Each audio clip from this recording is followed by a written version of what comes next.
For I know this, that after my departing shall grievous wolves enter in among you, not sparing the flock. Also of your own selves shall men arise, speaking perverse things, to draw away disciples after them. You know, hey, somebody's got to die for the world. Son, I'm going to need you to go. How stupid can you be? When Jesus said, God, I don't want to go to the cross. It's going to hurt. Please take that cup from me. When that's the cup he was searching for. If I thought that they were being really horrifically deceitful, manipulative, harming other people, I would give them the diagnosis of antisocial personality disorder. All right, the title of the sermon tonight is Wesley Tomlinson, a Devil from the Beginning.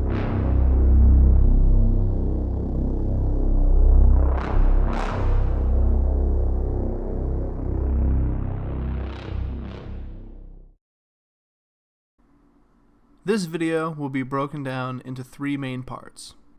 There are three key phases that modern heretics go through. I've identified these phases and have screenshots to prove what I mean. They usually go like this. The first phase is a random attack. They single someone out or an idea and attack relentlessly at that person or that idea. Notable examples would include starting fights randomly with other pastors that are sister churches or friendly towards us, being previously disqualified to pastor, leading a church, and causing division and strife, latching on to doctrine, defending said doctrine, and then muddying the water. The second phase is recoil. Recoil is applied in two ways in this subject. It is much like the recoil of a firearm, as they are hit back with what they have given. The second meaning is they also step back. They are no longer on the offensive, even though they are clearly still making insults. This is a very common trait, and this is usually when the word cult, pope, and railer is thrown around most by these people. The last and final step is always full-blown heresy. Whether it is oneness, denying that Christ is the perfect sacrifice, or anything else they can get into, they will usually find a means, and in some cases will attempt to hide it. I hope that this video is informational to new and old members of any churches within our movement, and that you may see the warning signs early. And that leads us into our first chapter.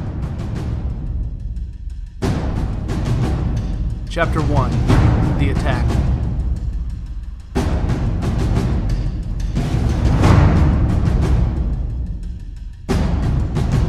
A lot of you might have seen some of the latest craziness from Pastor Wesley Tomlinson. Now, normally I wouldn't pay attention to stuff like this, but this is an exceptionally interesting thing for me just because of the fact that I thought that Wesley Tomlinson was a friend. And I will admit I was completely deceived by this guy. And I am telling you, I have found out over the last several weeks that this man is crazy. And this is a really long story with a ton of details that I'm not really going to take the time to give right now. For some pastors that had become our friends, and he just started viciously attacking them and throwing all these accusations at them that had no basis. And it was like he was trying to dig up stuff on their past and everything, and he had no proof. And it's so ironic when he's got some serious skeletons in his closet that he was trying to find something about these guys' past to throw at them. Well, here's what's in Wesley Tomlinson's past. It turns out that he actually is a convicted murderer. He actually brutally murdered his own father.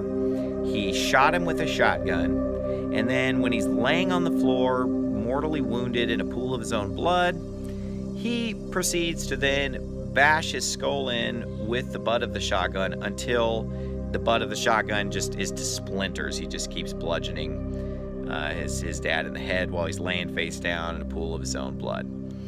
Verse number 7, talking about the qualifications of a pastor, a bishop, it says, moreover, he must have a good report of them which are without, lest he fall into reproach in the snare of the devil. And so there the Bible says this, that he must have a good report of them which are without. And so we see all of these qualifications of a pastor applies to each person in the pew, including this one. It says that the pastor is to have a good report of them that are without. That means the community.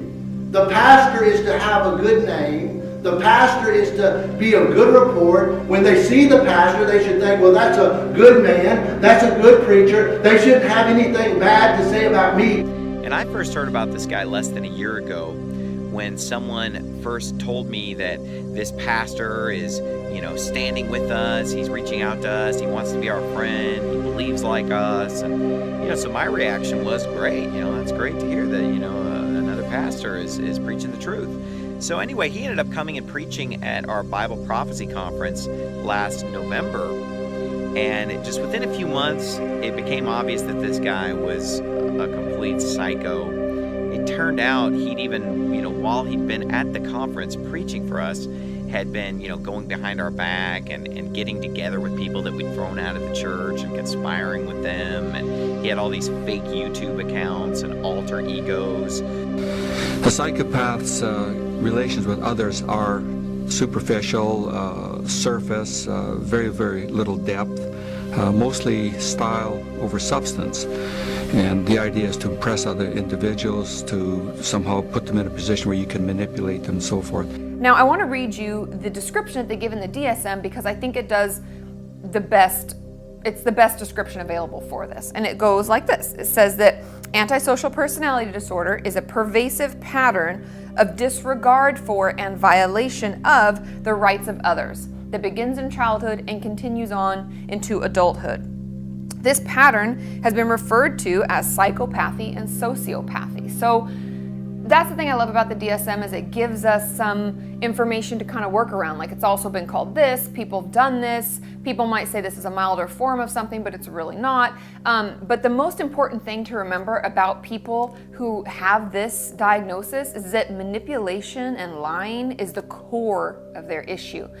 Now, what I found out later is that he was there that whole week, during the conference, before the conference started, had lunch and hung out with the heretics, the oneness modalist heretics that go to that trash can next to Faithful Word down there. And he never came soul winning with us. He never showed up to the soul winning times. And he didn't even come to the church service where Pastor Jimenez preached. He didn't come to any of the services during the conference. The only service he came to was, I think, at the end of the conference. He came, I think maybe Saturday he was there. I left before Sunday, but I know he preached there at Faithful Word Baptist Church on that Sunday. So I think that's kind of weird, don't you? And online he told me, he messaged me to try to creep me out or whatever, that he knew what hotel I stayed at. And then he finally admitted why he knew what hotel I stayed at, because he said, well, I was watching you have breakfast. Anyway, he committed this brutal murder. He was convicted by the jury. He tried to make excuses and claim, whatever, that it was justifiable homicide or self-defense or whatever. But the jury didn't buy it. He was convicted, sentenced to 20 years in prison and 10 years probation. Well, his mom went on a campaign to get him out of prison, but and she ended up getting him out after 7 years, right? So then he gets out of prison and he gets into drinking, moves in with his girlfriend, robs a video store, and then goes back to prison to serve out more of the murder sentence. Since, he got out early, but then he did this other crime, so then he had to go serve more time for the murder.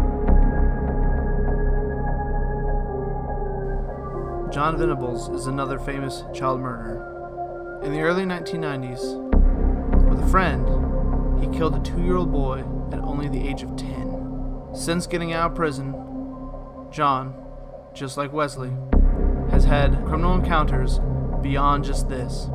Some people put on masks to appear to have repented, when their only goal is to shorten their time so they can get out and do as much damage as possible. People like this are predators and are hardly human. The reason I'm making a parallel here is because these two pasts are very similar. A childhood full of vicious crimes, followed by an adulthood of manipulation, lying, and further crimes. If you wouldn't sit in John's pews, why would you sit in Wesley's pews?